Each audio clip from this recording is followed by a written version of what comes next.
My parents gave my brother my inheritance. How I rose from the ashes.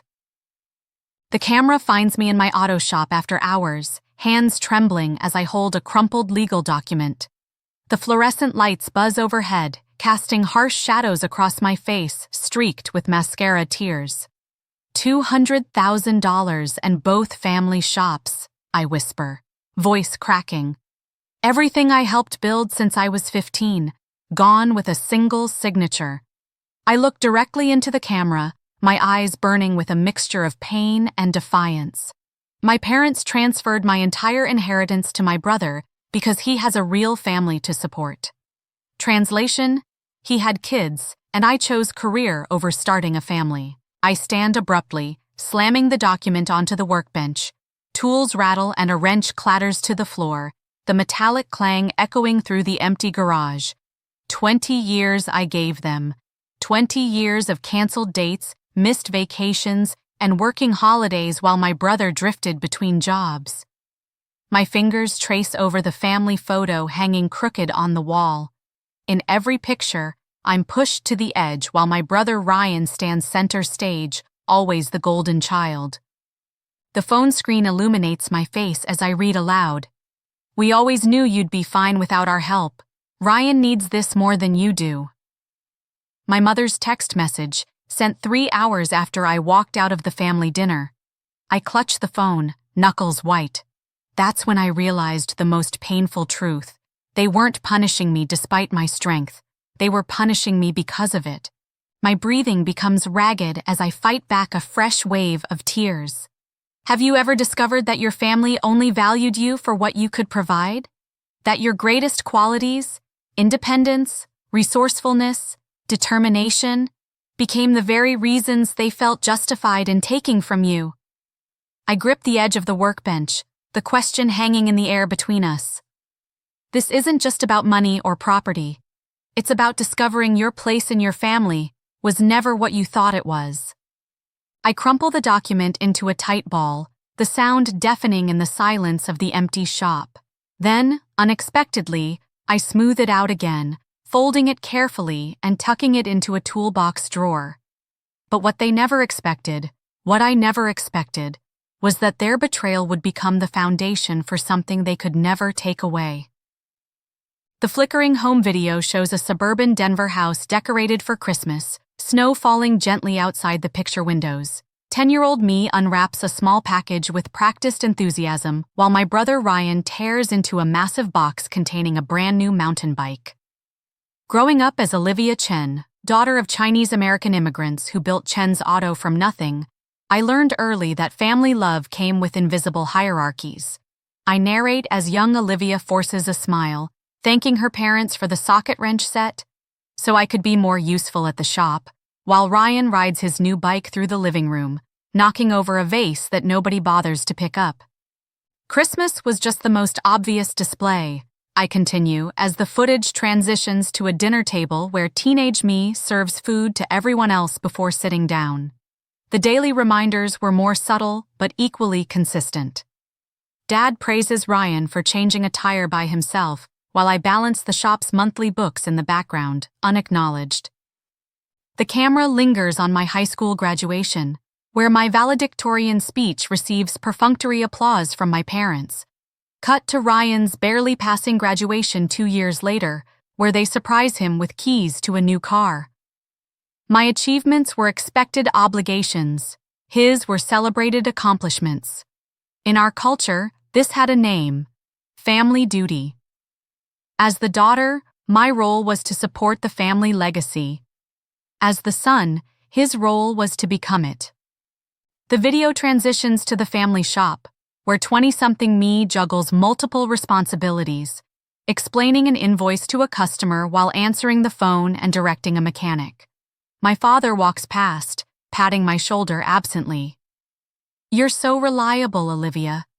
The praise feels hollow as the camera follows him outside where he's teaching Ryan how to use new diagnostic equipment, laughing and taking their time. I watch through the window, my expression carefully neutral though something flickers in my eyes, a momentary crack in the perfect daughter facade. I built my identity around proving I deserved the same love they gave Ryan freely. My voice explains. Every extra hour at the shop, every customer crisis handled, every family dinner cooked, all became evidence I was trying to present in a case I could never win. The shop footage advances through years, expanded bays, more employees, a second location opening, all with me increasingly in charge as my parents step back. By 30, I was effectively running both shops while maintaining the fiction that I was just helping out. A telling scene shows me declining a weekend trip with friends. Sorry, inventory and payroll are due. Maybe next time. The friends exchange knowing glances. They've heard this before. The most dangerous lies are the ones we tell ourselves. I continue as the footage shows me working late, the shop empty except for my silhouette under a single light. I told myself I was building my future, that my dedication would eventually be recognized, that family would ultimately mean fairness. I lock up, standing momentarily in the dark parking lot looking at the Chen's auto sign, my expression unreadable before I turn away. I couldn't see that I wasn't building my future. I was sacrificing it for a family business I would never own and recognition I would never receive. Thunder rumbles as rain lashes against the windows of my parents' home office.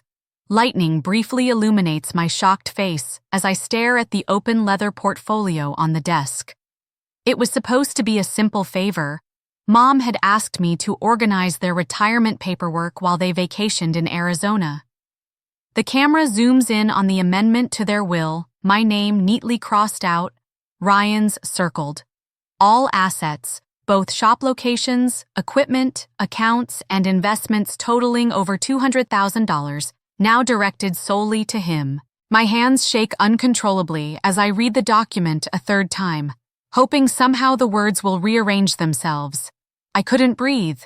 The room tilted sideways, 20 years of my life, erased in a single paragraph of legalese. I clutch the edge of the desk, knuckles white as the storm outside perfectly mirrors the one within me. The scene shifts to their kitchen later that evening. I've brought Thai takeout, a peace offering or perhaps a final moment of denial. My mother's face shows irritation rather than remorse when I confront her. My father studies his beer bottle, the condensation rings on the wooden table we refinished together when I was 16. Ryan has 3 kids and he lost his bartending job, Mom explains dismissively. His wife only works part-time. You're single, successful, with your engineering degree. You don't need our help like he does. But the shops, I've managed them for years. My voice cracks despite my efforts to remain composed. I've put in more hours than Ryan ever has. How can you just... You'll figure it out, Dad interrupts, still avoiding my gaze. You always do. Ryan needs family support. His children are our legacy. The word legacy hangs in the air between us, its meaning suddenly, painfully clear. The kitchen light flickers during a thunderclap, briefly casting harsh shadows across all our faces, a visual metaphor for the dark truth being exposed. 3 days later, the extended family gathers for our monthly dinner. Grandparents, aunts, uncles, cousins around a massive table laden with traditional dishes. I wait until everyone is served before standing, my water glass clutched tightly. I discovered something this week, I announce, my voice steady despite my racing heart. The casual chatter dies instantly. Mom and Dad have decided Ryan deserves their entire inheritance. The shops I've managed for years, their savings, everything goes to him. The silence is absolute. Chopsticks freeze midair. Aunt May's hand flies to her throat. Uncle David's jaw tightens visibly. Ryan studies his plate while his wife Stephanie looks genuinely shocked. Only my 18-year-old cousin Lily reaches for my hand under the table, the sole gesture of support in a sea of uncomfortable silence. Olivia, this is an appropriate dinner conversation, Dad begins, his tone warning. When is it appropriate? My voice rises, years of suppressed emotion finally breaking through. When were you going to tell me that 20 years of sacrifice meant nothing? That I was just free labor? That my brother's needs will always matter more than mine? Mom's eyes narrow dangerously. A real daughter would understand family needs, she says coldly, her accent thickening as it always does when she's angry. Ryan has children. You have only yourself. This is how family works. The words hit like physical blows. And I have a life. I'm standing now, trembling with fury and betrayal. I declined an engineering job at Tesla. I ended a relationship with someone I loved because he wanted to move to Seattle. All for a business I thought would someday recognize my contribution. That's when Mom delivers the devastating truth. You were just helping out while Ryan got ready to take over. The shops were always meant for him. We thought you understood your place. The crystal water glass shatters against the hardwood floor, the sound jarring, like the breaking of a lifelong illusion. Ice cubes and glass shards scatter across the expensive rug as everyone flinches. I look around at my family, seeing clearly for the first time. No one defends me, no one challenges the injustice. Even Ryan remains silent, complicit in his privilege. 20 years, I whisper, suddenly calm in the eye of the emotional storm. 20 years I gave you. I won't give you 1 minute more.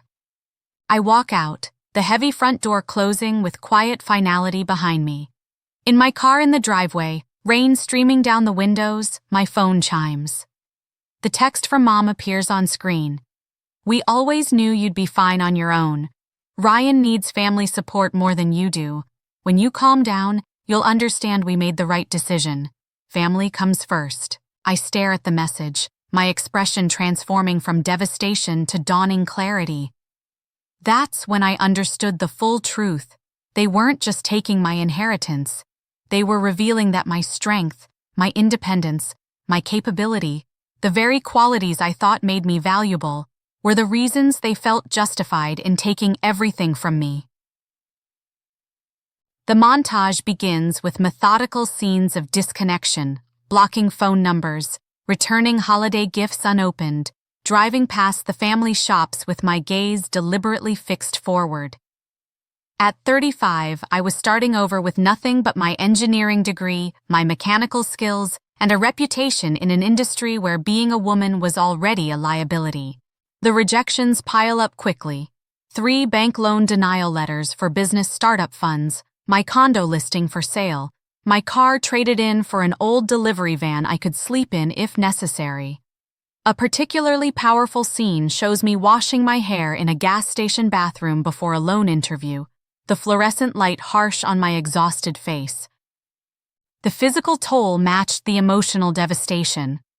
I lose weight rapidly, clothes hanging loosely, dark circles forming under my eyes. In a grocery store, I meticulously calculate whether I can afford both food and the brake parts needed for a customer's car. After careful consideration, I put back the food, choosing business over basic needs. Without the family name, without their financial backing, I was just another woman trying to break into a male-dominated industry. The camera follows me into a loan office where a middle-aged man glances pointedly at my empty ring finger. Don't you have a husband or father who could co-sign? This industry has high failure rates for people with limited experience. His condescension barely conceals the gender bias. I walk out silently, but in my van, now parked behind a warehouse, I finally break. The scream is primal. Years of suppressed rage and pain finally finding voice. Then, almost immediately, I straighten up, wipe my eyes, and make another call on my list of potential investors. Marcus Wilson, a former loyal customer, offers space in his warehouse. The conditions are barely workable. No lift, poor lighting, concrete floor with a single drain. It wasn't a shop. It was a corner of a dusty warehouse with secondhand tools and desperation. Nevertheless, I hang a hand-painted sign, Phoenix Auto Repair, rising from ashes. The physical hardship is captured unflinchingly, my hands bleeding from a slipped wrench, stitching my own cut with dental floss and a YouTube tutorial because I can't afford an ER visit, falling asleep under a customer's car during a marathon repair session. Each night on my air mattress in the warehouse office, I questioned everything. Had my parents been right? Was I truly worth less than my brother? Was pride worth this level of struggle?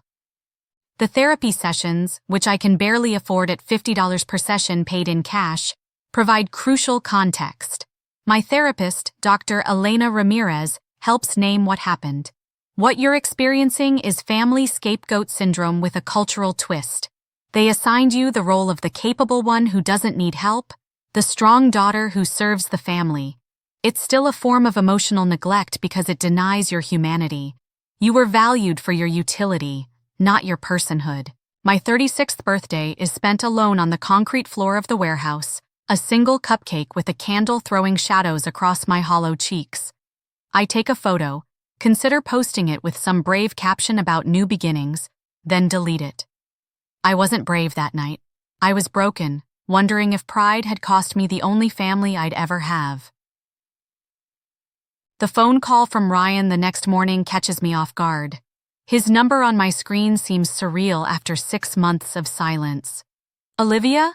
You actually picked up. I wasn't sure you would. What do you want? My tone is flat, defensive. I've been thinking about everything. About the will. He hesitates, then confesses. I knew about it, Olivia. I knew about the changes for months before you found out. The betrayal deepens. Why are you telling me this now? Because it's not right. It never was. I want to sign half of everything over to you when the time comes. It's only fair after everything you've done. His offer comes too late, feeling less like justice and more like a trap that would pull me back into the old family dynamics. Keep it, I say with unexpected firmness. I don't want anything from them anymore. But you're struggling. Mom saw you counting quarters for gas last week at Chen Station. Do you know what Mom told me when I asked why they changed the will? I interrupt, my voice steady. She said you needed it more than I did, that I was stronger, more capable of making it on my own. Ryan's silence speaks volumes. They punished me for being strong, Ryan. For being independent.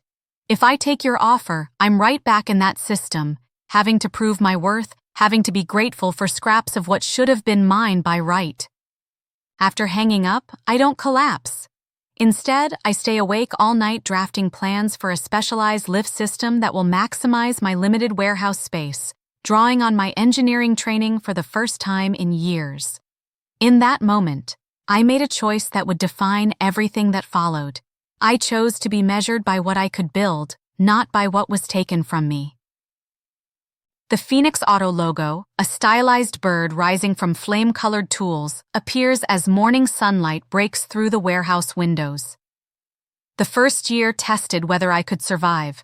The second year revealed how I could thrive. The space has transformed.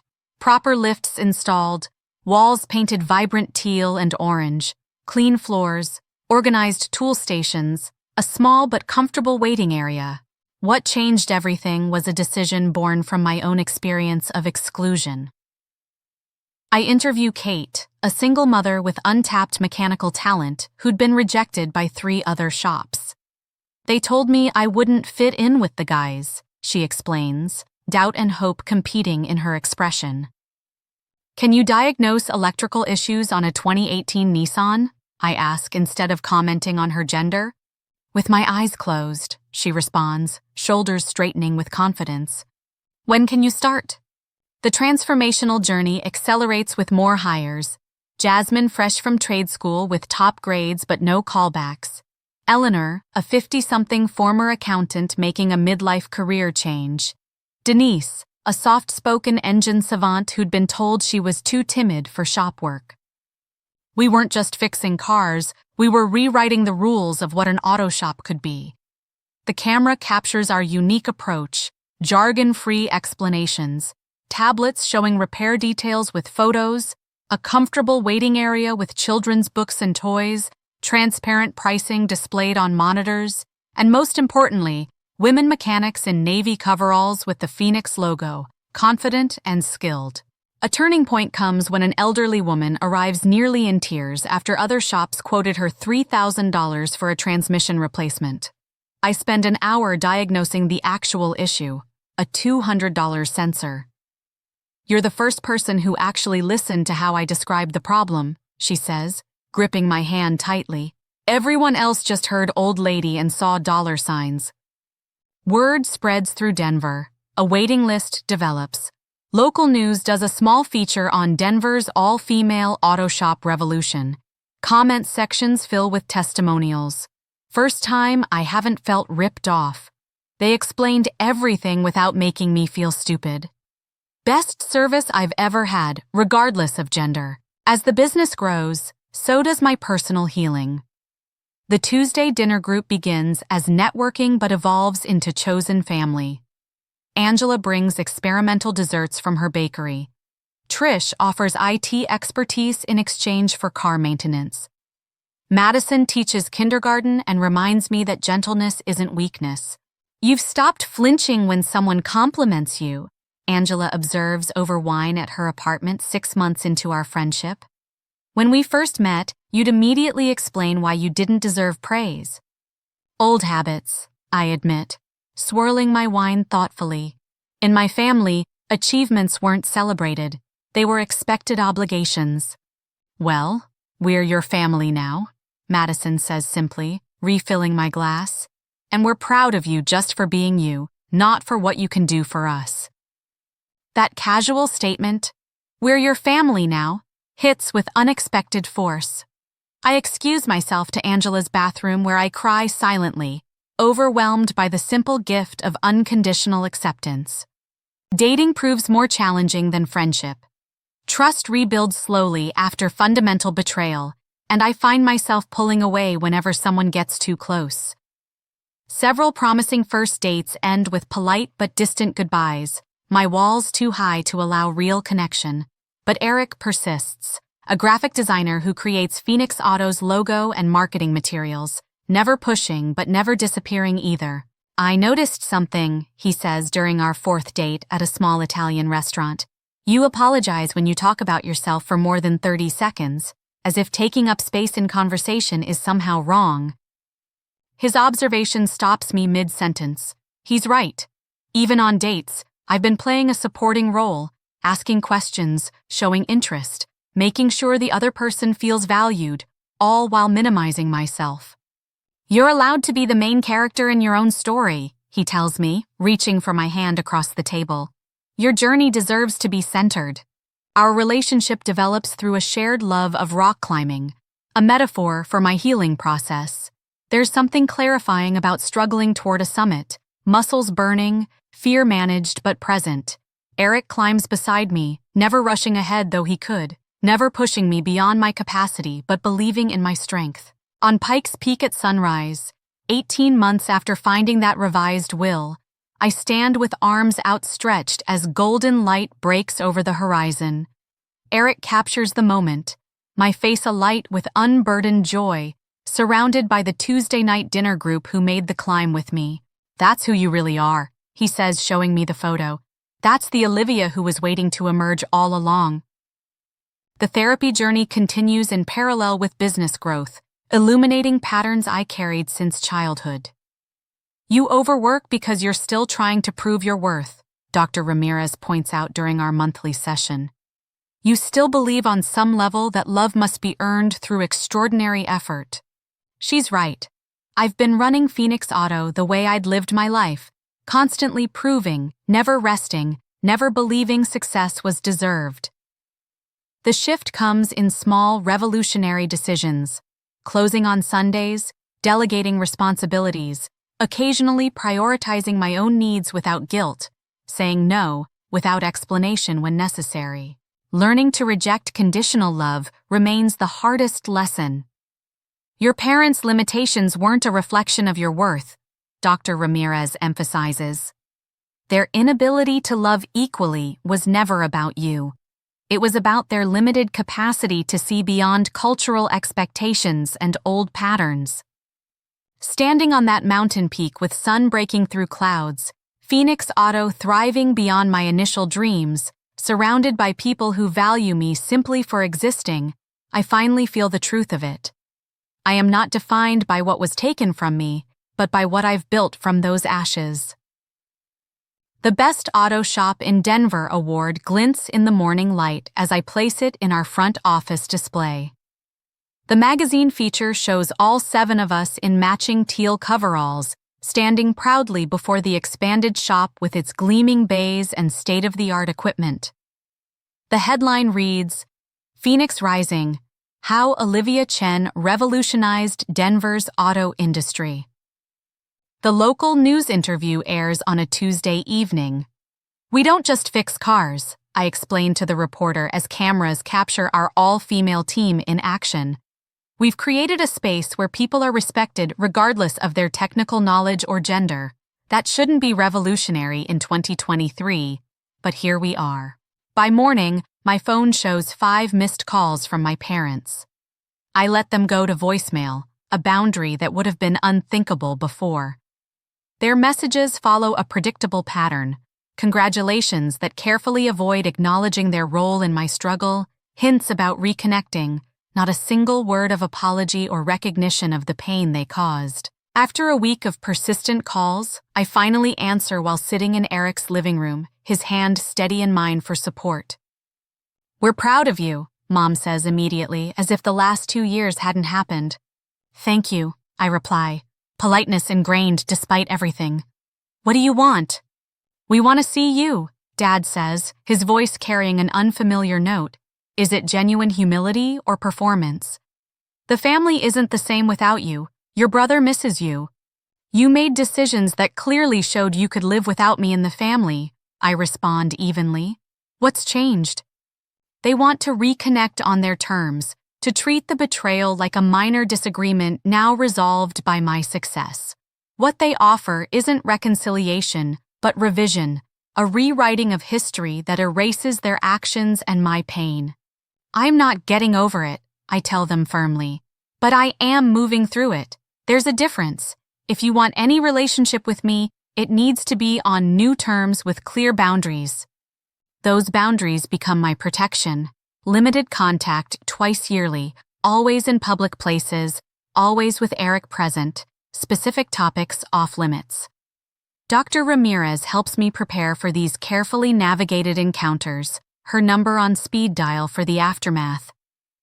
The first meeting reveals how deeply ingrained the old patterns remain. Mom immediately comments on my appearance. "Your hair is so short now. You've lost too much weight. Are you eating properly?" "I'm healthy and happy," I reply, redirecting. "Tell me about your trip to Arizona." The old patterns emerge. Criticism disguised as concern, subtle digs about my all-female staff, questions about when I'll settle down, but they no longer penetrate. Their opinions have lost their power to define my worth or dictate my choices. What surprises me most is their reaction to my boundaries. When I calmly end lunch after Dad makes a dismissive comment about women's businesses lacking longevity, their shock is evident. They've never experienced me as someone with limits they must respect rather than a resource they can deplete. "This isn't how family treats each other," Mom protests as I signal for the check. "I agree completely," I reply simply. "That's exactly the point." The most unexpected development comes through my nieces and nephew. Despite the rift between adults, Ryan's children seek me out as they enter adolescence. His oldest daughter, Mia, begins spending weekends at the shop, showing natural talent for diagnostics. "Grandpa says girls shouldn't get their hands dirty," she confides while helping me rebuild a transmission. "But Dad says I should learn from you because you know more than anyone about cars and about standing up for yourself." The irony isn't lost on me. I've become the mentor they trust more than their grandparents, the adult they turn to for honest answers about college, careers, and establishing their own boundaries within the family. When Dad has a heart attack the following spring, Mom calls me first, not Ryan. "He's asking for you," she says, her voice small with fear. The old Olivia would have rushed to prove her worth through crisis management, taking charge of medical decisions and family emotions. The new Olivia drives at normal speed, brings coffee for everyone at the hospital, and sits with her father without assuming responsibility for his recovery or her mother's emotional state. Compassion without self-sacrifice becomes my practice. I can care without abandoning my boundaries. I can acknowledge family ties without relinquishing self-protection. I can be present without performing the role of the reliable daughter who sacrifices her own needs. Phoenix Auto expands to a second location, then a third, a growth beyond what the family business ever achieved. I approach succession planning differently than my parents did, grooming Kate to manage the original location with an ownership stake. I'm building something that grows by lifting others up, I explained during a staff meeting, not by forcing them to prove their worth or wait for a place at the table. The money my parents redirected to Ryan no longer matters. What I've built surpasses what I might have inherited, not just financially but in purpose and impact. It cannot be taken away with the stroke of a pen or revision of a will. It's mine because I created it from nothing but determination and a refusal to be defined by rejection. As I watch my niece Mia confidently explain a complex repair to a skeptical male customer, I realize the most valuable inheritance isn't measured in dollars or property. It's the ability to recognize your worth independent of others' assessment. A lesson I had to learn the hard way, but one I can pass on freely. The camera finds me back in my original shop after hours, sitting at the desk where the story began. But everything has changed. The space is now modern and thriving, and my expression reflects hard-won peace rather than fresh devastation. Family favoritism doesn't just hurt feelings, it shapes identities and futures, I explain, looking directly into the camera. When parents consistently value one child over another, they're telling a story about who matters and why, a narrative that children absorb into their understanding of their place in the world. I stand and walk through the shop, running my hand along equipment purchased through my own efforts. For years, I believed my worth was determined by how useful I could be, how much I could achieve, how well I could meet impossible expectations.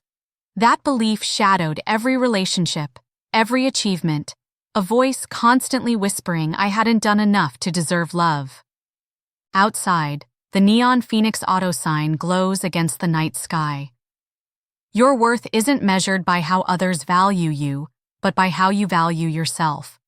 This sounds like a greeting card platitude until you've had to rebuild your sense of self from the ground up, examining each belief about your worth and questioning its source.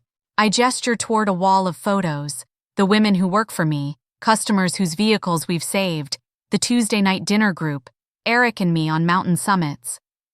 Sometimes the family you create matters more than the one you were born into. Blood ties come with powerful emotional attachments, but they don't guarantee understanding, respect, or even basic fairness. The camera follows me to a vintage muscle car we're restoring, a 1968 Mustang gleaming under soft lights.